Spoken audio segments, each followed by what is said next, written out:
અમદાવાદમાં જયંતિ ભાનુશાળી હત્યા કેસને મામલે 10 જેટલી ટીમો તપાસ કરી રહી છે અને અત્યાર સુધીમાં 50 લોકોના નિવેદન લેવાઈ ચૂક્યા છે। ભાનુશાળીની હત્યા અંગત અદાવતમાં થઈ હોવાના પુરાવા મળ્યા છે। હત્યારાઓએ જયંતિ ભાનુશાળીને મધ્યરાત્રિએ ઊંઘમાંથી ઉઠાડ્યા હતા। હત્યારા અને જયંતિ ભાનુશાળી વચ્ચે હળવી હાથાપાઈ પણ થઈ હતી। હત્યારાએ દરવાજો ખખડાવતા ભાનુશાળીએ બંધ કમ્પાર્ટમેન્ટ ખોલ્યો હતો। બારણું ખોલતા જ ભાનુશાળીને હત્યા કરવા આવ્યા હોવાની જાણ થઈ। હત્યારાઓ ગોળી છોડે તે પહેલા બારણું બંધ કરવાનો પણ પ્રયાસ થયો। ભાનુશાળી પોતે પિસ્તોલ કાઢે તે પહેલા જ હત્યારાએ ભાનુશાળીને ગોળી મારી દીધી। પહેલી ગોળી છાતીમાં માર્યા બાદ 3 ગોળી મિસફાયર થઈ। 5મી ગોળી ભાનુશાળીની આંખમાં મારવામાં આવી હતી। ભાનુશાળી પર કુલ 5 ગોળી છોડાઈ હતી। હત્યારાઓએ ગુજરાતી ભાષામાં વાતચીત કરી હતી। શિખાઉ ગુજરાતી શૂટરનો હાથ હોવાનું સામે આવ્યું છે। ફાયરિંગની જાણ ટીટી અને એટેન્ડન્ટને થઈ હતી। આરોપીઓ ચેઇન પુલિંગ કરીને ભાગ્યા હતા। ઘટનામાં ગાંધીધામની બાઇકનો ઉપયોગ થયો હોવાની આશંકા છે। GJ 12 BC 6900 નંબરની બાઇકનો ઉપયોગ થયો હતો।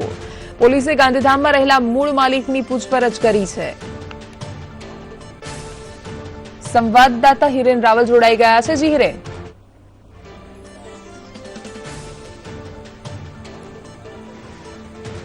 जो जयंति भानुशाळीनी हत्या केस में एक पछी एक जे महत्वनी कड़ीओ जे छे ए खुलती जाय छे ने जे प्रकारे तहाल माहिती मळी रही छे ते प्रकारे जयंति भानुशाळी ज्यारे निकळ्या ए दिवसे तेमनी जे स्कूल जे छे स्कूलना कार्यक्रममां गया हता अने त्यांथी तेओ रात्रे आज सयाजी नगरी एक्सप्रेस छे तेनी अंदर जवाना हता। अंतिम समय आ कार्यक्रम तेमनो नक्की थयो होवानुं अत्यारे लागी रह्युं छे।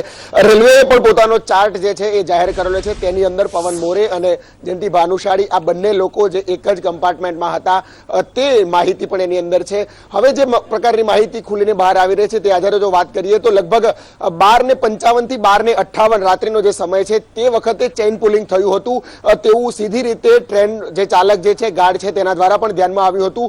ચેઇન પુલિંગ સમયે ગાડી રોકાઈ હતી। સામાન્ય રીતે જે પ્રકારનો ઘટનાક્રમ હોય છે કે ચેઇન પુલિંગ બાદ 10 થી 15 મિનિટ સુધી ગાડી રોકાતી હોય છે। ગાર્ડ જે છે તે નીચે આવી અને જે આ ચેઇન પુલિંગનો જે સિસ્ટમ હોય છે તે બંધ કરવી પડે છે, પરંતુ આરોપીઓ જે છે એ સીધા ચેઇન પુલિંગ ત્યાંથી જે સિસ્ટમ બંધ કરીને તેઓ ત્યાંથી ભાગી છૂટ્યા હતા। એટલે આ સમય હત્યારાઓ જે છે ત્યાંથી ઉતરી અને ભાગી છૂટ્યા હોય તેવું લાગી રહ્યું છે।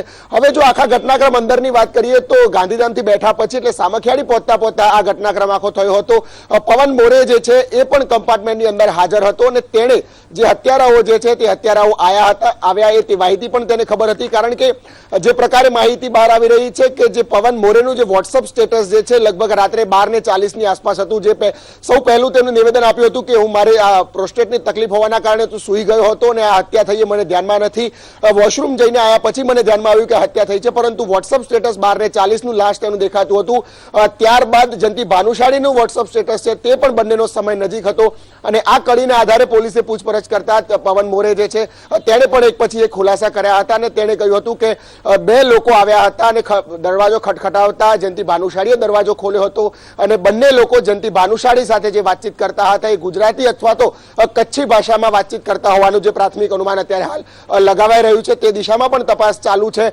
જયંતિ ભાનુશાળી સામે ટોટલ 5 રાઉન્ડ ફાયરિંગ કરવામાં આવ્યું હતું। તેની અંદરથી 2 રાઉન્ડ ફાયરિંગ છે તે સીધી રીતે જયંતિ ભાનુશાળીને આંખમાં અને છાતીના ભાગે વાગ્યું હતું અને 3 જે રાઉન્ડ છે તે મિસ ફાયર થયા હતા। જો કે જયંતિ ભાનુશાળી પાસે પોતાની લાયસન્સવાળી પિસ્તોલ હતી, પરંતુ તે બહાર કાઢવાનો સમય જયંતિ ભાનુશાળીને મળ્યો ન હતો। એટલે આરોપીઓ જે છે લગભગ 2 આરોપી હોવાનું પ્રાથમિક અંદાજ અત્યારે હાલ લાગી રહ્યો છે। જે પ્રકારે પવન મોરેની જે પૂછપરછ છે ને તેના આધારે સાથે અન્ય કમ્પાર્ટમેન્ટની અંદર જે ટીટી અને જે એટેન્ડન્ટ હોય છે અને જે સ્ટાફ હોય છે તેઓની પણ પૂછપરછને આધારે હવે જે માહિતી બહાર આવી છે કે ગોળી છૂટવાનો અવાજ એટલે કે ફટાકડા ફૂટ્યા હોય તે પ્રકારનો અવાજ જે છે તે પણ આવ્યો હતો। તેને આધારે લઈ અને તપાસ જે છે તે હાલ ચાલી રહી છે। તો બીજી બાજુ ચેન પુલિંગ જે સ્થળે કરવામાં આવ્યું હતું ત્યાંથી લઈ અને આ આરોપીઓના પગેરા જે છે તે પણ શોધવાની શોધખોળ હાથ ધરાઈ છે। તો ગાંધીધામથી લઈ અને સામખિયાળી અને ત્યાંથી લઈ અને છેક માળિયા મેણા સુધીના જે સીસીટીવી કેમેરા છે જ્યારે આ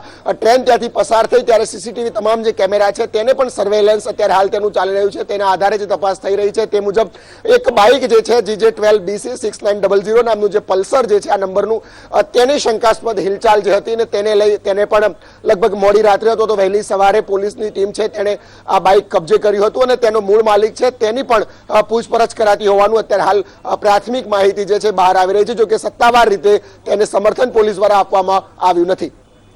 બિલકુલ હિરેન, ધન્યવાદ સમગ્ર માહિતી બદલ.